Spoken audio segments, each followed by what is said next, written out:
शुरुआत में हीरोइन को दिखाते हैं, उसका नाम मिया है। वो 15 साल की है और बहुत ही शाई टाइप वाली लड़की है। मिया की माँ एक आर्टिस्ट है और वे दोनों रेनोवेट किए गए एक फायर स्टेशन में रहते हैं। मिया के बहुत ही कम फ्रेंड्स होते हैं, पर उसकी एक बेस्ट फ्रेंड होती है जिसका नाम है लिली। और लिली भी मिया की तरह शांत स्वभाव वाली लड़की है। उनकी क्लास में लना नाम की एक लड़की होती है जो बहुत ही शो अप करती है और मिया को हमेशा तंग करती रहती है। उनकी क्लास में जोश नाम का एक लड़का होता है जिसे मिया पसंद करती है, लेकिन प्रॉब्लम यह है कि जोश लाना का बॉयफ्रेंड होता है। कट करके दिखाते हैं कि एक दिन मिया को अपनी क्लास के सामने स्पीच देने के लिए बुलाते हैं, पर उसके अगेंस्ट बोलने के लिए जोश को सिलेक्ट किया जाता है। इस सिचुएशन में जोश अपने हिस्से की स्पीच खत्म करता है और सब उसे कॉन्ग्रेचुलेट करते हैं। अब मिया की बोलने की बारी आती है और वो बहुत ही डर डर कर बोलने लगती है। वहाँ के सभी लोग उसका मजाक उड़ाकर हंसने लगते हैं। अब मिया घबराकर बाहर भाग जाती है। कट करके दिखाते हैं कि मिया घर आती है। उसकी माँ उसे एक एड्रेस देती है और कहती है ये तुम्हारी दादी का एड्रेस है और वो तुमसे मिलना चाहती है, इसलिए तुम कल स्कूल के बाद उनसे जरूर मिलना, ओके।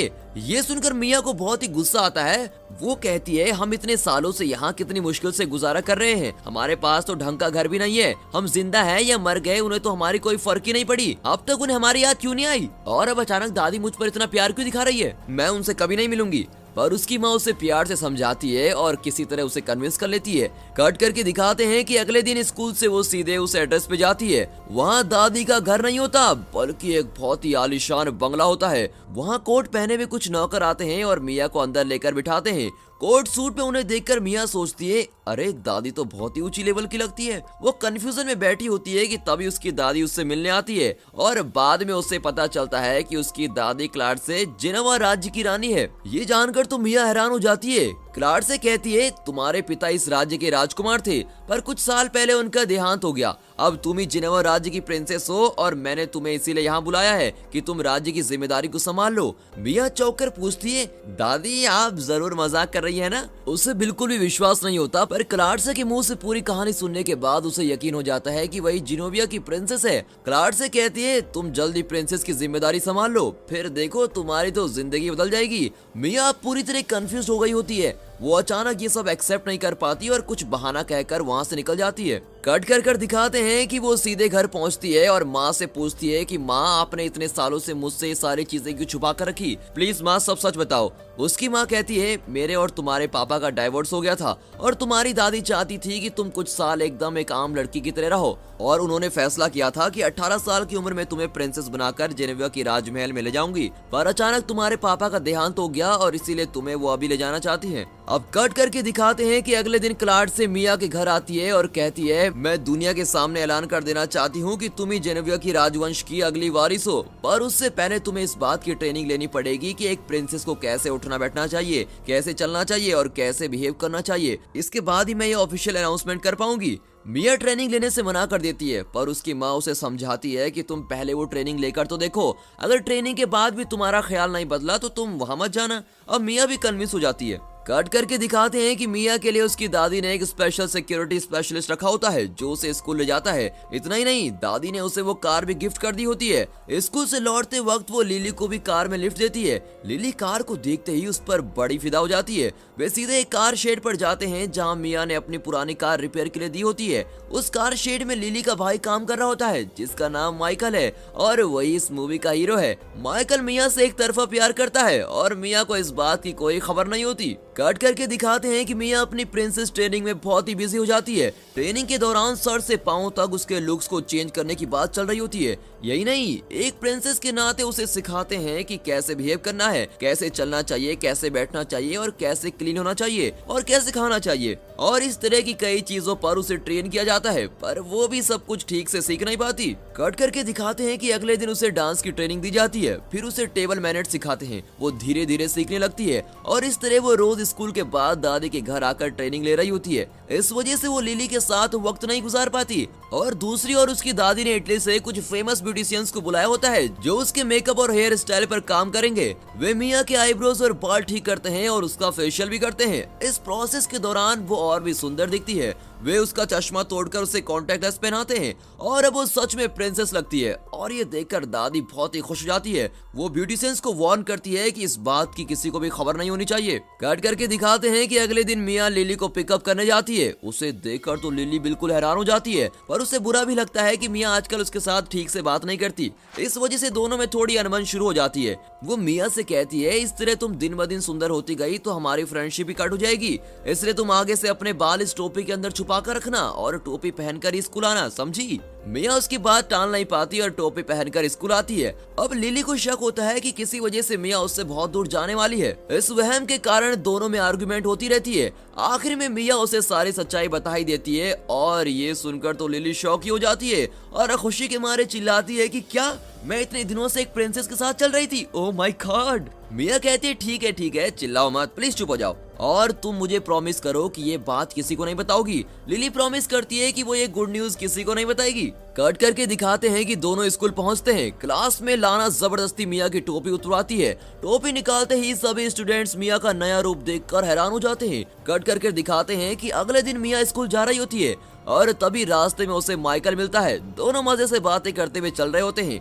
माइकल एक म्यूजिशियन बनना चाहता है और कुछ ही दिनों में उसका एक म्यूजिक कंसर्ट भी होता है। वे अपने कंसर्ट के लिए मिया को इनवाइट करता है। मिया हाँ तो कर देती है पर उस बात को सीरियसली नहीं लेती। तभी वहाँ लिली भी आती है और तीनों साथ स्कूल जाते हैं। कट करके दिखाते हैं कि अगले दिन स्कूल में मीडिया वाले मिया को घेर लेते हैं और उसे सवाल पे सवाल कर रहे होते हैं। लगता है किसी ने मिया का सीक्रेट मीडिया को बता दिया था। उन्हें देखकर मिया डर जाती है और चुपचाप खड़ी रहती है। तभी वहाँ क्लार्क से भी आ जाती है। कट करके दिखाते हैं कि क्लार्क से उस ब्यूटिशियन से पूछताछ कर रही होती है और वो मान जाता है कि पब्लिसिटी के लिए उसने मीडिया को ये सब बताया था।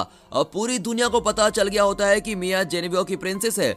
इसलिए अगले ही दिन क्लार्क से एक बड़ा डिनर पार्टी अरेंज करती है जिसमें उसने दुनिया के सभी रॉयल फैमिलीज को इनवाइट किया होता है। पार्टी में वो उन सबसे मिया को इंट्रोड्यूस करवाती है। फिर सब बैठकर डिनर करने लगते हैं। अब तक तो ट्रेन पटरी पर चल रही थी पर क्या आगे भी चलेगी। सबने खाना खाना शुरू कर दिया था और तब मिया अपने पास बैठे आदमी के कोट पर गलती से आग लगा देती है। फिर वो उस आदमी का हाथ आइस बकेट में डुबोकर सोने पे सुहागा कर देती है।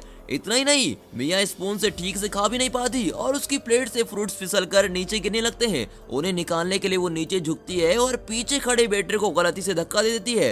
वेटर के हाथ से सारी चीजें गेस्ट पर गिर जाती हैं। ये देखकर तो सब हंसने लगते हैं और इससे क्लार्क से का घोर अपमान होता है और वो गुस्से में सर पर हाथ रखकर मातम मना रही होती है। कट करके दिखाते हैं कि अगले दिन मिया ट्रेनिंग के लिए फिर दादी के घर पहुंचती है। उसे डर होता है कि दादी उसे खूब डांटने वाली है पर क्लार्क से ऐसा कुछ नहीं करती। वो अपनी सारी मीटिंग्स कैंसिल करके मिया के साथ वक्त गुजारती है। वो मिया को बाहर लेके जाती है और दोनों साथ मिलकर मिया के फेवरेट गेम्स खेलते हैं और उनका फेवरेट खाना भी खाते हैं। दोनों बहुत ही एंजॉय कर रहे होते हैं और वापस घर आ रही होती है। मिया कार चला रही होती है और रोड जरा चढ़ावदार होती है और ऐन वक्त पर कार के ब्रेक भी काम नहीं करते। मिया कार से कंट्रोल खो देती है और वो तेजी से पीछे की तरफ आ रही होती है। वहाँ चल रहे केबल पर कार टकरा जाती है और वो रुक जाती है। पुलिस मिया को अरेस्ट करने आती है लेकिन क्लार्क से कन्विंस करने में माहिर होती है और वो किसी तरह पुलिस का मुंह बंद कर देती है। इतना ही नहीं, पुलिस वाले खुद उन्हें अपनी गाड़ी में घर छोड़ने जाते हैं। लगता है हॉलीवुड से लेकर बॉलीवुड तक सभी जगह पुलिस का यही हाल है। तभी मिया रियलाइज करती है कि उसकी दादी कोई साधारण औरत नहीं है बल्कि बहुत ही पावरफुल औरत है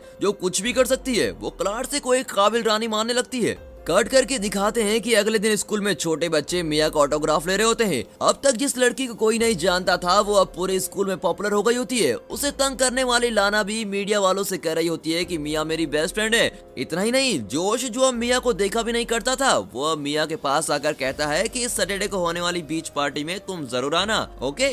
ये सुनकर मिया का चेहरा एकदम खिल जाता है। लेकिन जोश की बीच पार्टी और माइकल का म्यूजिक कंसर्ट दोनों एक ही समय फिक्स हो गए होते हैं। कट करके दिखाते हैं कि मिया माइकल से कहती है कि वो म्यूजिक कंसर्ट में नहीं आ पाएगी। वो इस बात के लिए उससे माफी मांगती है। माइकल को पता चल जाता है कि जोश के लिए मिया उसे इग्नोर कर रही है और वो बहुत ही दुखी हो जाता है। कट करके दिखाते हैं कि घर पर उसकी माँ कहती है जोश तुमसे कभी भी बात नहीं करता था और अब सबको पता चल गया है कि तुम प्रिंसेस हो, इसीलिए वो तुम्हें इनवाइट कर रहा है, तुम उस पर विश्वास मत करना। पर मिया कहाँ मानने वाली थी, वो अपनी माँ के एडवाइस को नहीं मानती और बीच पार्टी में चली जाती है। कट करके दिखाते हैं कि पार्टी में कई रिपोर्टर्स आए होते हैं जिन्हें देखकर मिया और जोश एक कमरे में छुप जाते हैं। जोश उसे किस करने की कोशिश करता है पर मिया को ये बातें बिल्कुल भी पसंद नहीं होती और वो उसको रोक देती है। फिर वे दोनों बाहर जाते हैं और वहाँ रिपोर्टर्स के सामने जोश मिया को जबरदस्ती किस करता है। रिपोर्टर्स उसकी फोटो खींच लेते हैं। फिर लाना मिया को एक टेंट के अंदर जाकर ड्रेस चेंज करने को कहती है। मिया टेंट के अंदर ड्रेस चेंज करने लगती है। इसी बीच लाना रिपोर्टर्स को वहाँ बुलाकर टेंट गिरा देती है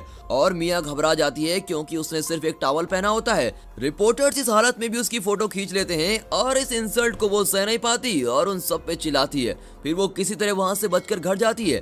कट करके दिखाते हैं कि वो अपनी माँ को सारी बातें बताती है और दुखी होकर रोने लगती है। उसकी माँ उसे दिलासा देती है और हिम्मत से काम करने को कहती है। कट करके दिखाते हैं कि मिया की वो फोटोज अब न्यूज़पेपर में छपने लगती है। उन्हें देखकर क्लार्क से बहुत ही अपसेट होती है। तभी मिया उसके पास जाती है और पूरी बात बताती है। फिर वो इस बात के लिए दादी से माफी भी मांगती है और कहती है मैं एक अच्छी प्रिंसेस नहीं बन सकती, मेरी उतनी औकात ही नहीं है, प्लीज मुझे माफ कर दीजिए दादी। पर क्लार्क से कहती है कि कुछ ही दिनों में मैं ये ऐलान कर दूंगी कि तुम जेनेवा की प्रिंसेस हो। तब एक बहुत ही बड़ा फंक्शन भी होगा, तुम उस फंक्शन में जिसे चाहो बुला सकती हो, पर उस गधे जोश को मत बुलाना, ओके। मिया जरा शांत होकर वहाँ से चली जाती है। तभी उसका सिक्योरिटी स्पेशलिस्ट क्लार्क से कहता है आप उसे प्रिंसेस के रूप में ही देखती हैं, पर सच बात तो यह है कि वो एक टीनेज लड़की है और आपकी पोती है, धीरे धीरे सब ठीक हो जाएगा। मीडिया को मिया ने बहुत ही बढ़िया तरीके से हैंडल किया है। वो जान गई है कि मीडिया को ज्यादा सीरियसली नहीं लेना चाहिए। यही इस बात का सबूत है कि वो आपकी तरह जेनेवा की एक बड़ी काबिल रानी बनेगी और अपनी जिम्मेदारी बखूबी निभाएगी।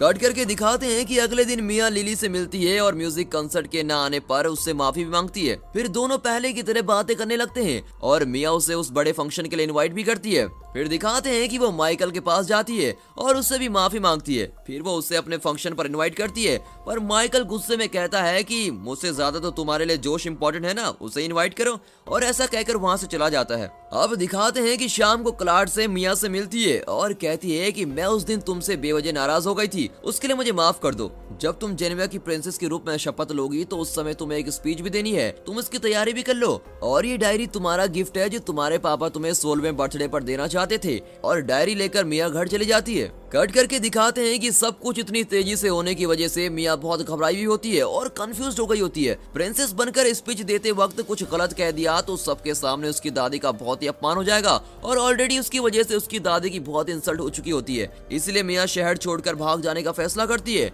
तभी उसकी नजर एक चिट्ठी पर पड़ती है जो उसके पापा ने उसके लिए रखी थी। वो उसे पढ़ने लगती है। उसमें लिखा होता है कि राजवंश का मतलब है निडर होना और किसी भी सिचुएशन में बिना घबराए उसका सामना करना ही हमारी पूंजी है। मैं तुमसे और तुम्हारी माँ से बेहद प्यार करता था बेटी, लेकिन हालत ने मुझे तुम दोनों से दूर कर दिया। और इस तरह दिल को छूने वाली इमोशनल बातें उसके पापा ने लिखी होती हैं। चिट्ठी पढ़कर मिया अब अपना फैसला बदल देती है और फंक्शन में जाने के लिए तैयार हो जाती है। कट करके माइकल को दिखाते हैं। मिया ने उसके लिए पिज्जा ऑर्डर किया होता है और उस पर सॉरी भी लिखा होता है। उसे देखकर तो माइकल खुश हो जाता है और सोचता है कुछ हो ना हो मिया मेरी फीलिंग्स को समझती है और वो भी फंक्शन में जाने का फैसला करता है। अब दिखाते हैं कि फंक्शन में मिया को न पाकर क्लार्क से खुद ही स्पीच देने लगती है। कुछ ही देर में मिया वहाँ पहुँच जाती है, पर वो बारिश में पूरी तरह भीगी भी होती है, लेकिन क्लार्क को मिया पर बहुत विश्वास होता है और वो अपनी स्पीच अधूरी छोड़कर मिया को बुलाती है। मिया स्टेज पर आती है और शाय टाइप की होने के बावजूद वो बड़े ही कॉन्फिडेंस से बोलना शुरू करती है। पहले वो जरा डगमगाती है, पर जब उसे अपने पापा की लिखी बातें याद आती हैं तो उसकी हिम्मत और बढ़ जाती है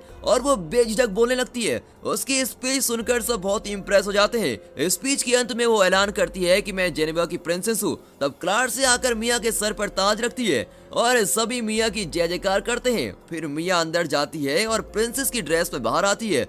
उस ड्रेस में वो बहुत ही सुंदर दिखती है और तभी वहाँ माइकल भी आता है। वो और मिया अब डांस कर रहे होते हैं और दोनों बहुत ही खुश नजर आते हैं। फिर वहाँ के दूसरे लोग भी डांस करना शुरू करते हैं। अब इतने में मिया और माइकल वहाँ से बाहर आ जाते हैं। अकेले में माइकल अपने दिल की सारी बातें मिया को बता देता है और मिया के लिए उसकी जो फीलिंग्स होती हैं वो सब कुछ खोलकर मिया के सामने रखता है और उसे प्रपोज करता है। आखिर में दोनों किस करते हैं। कट करके दिखाते हैं कि एक प्राइवेट फ्लाइट में मिया जा रही होती है। असल में वो जेनेवा जा रही होती है, जहाँ उसे ऑफिशियली जेनेवा का राजभार सौंपा जाएगा और उसके साथ उसकी माँ भी होती है। कट करके दिखाते हैं कि लिली उससे मिलने जेनेवा आती है और माइकल भी समर वेकेशन में मिया से मिलने जेनेवा आता है और आखिरी में जेनेवा के शानदार पैलेस को दिखाकर ये मूवी यहाँ पर खत्म होती है।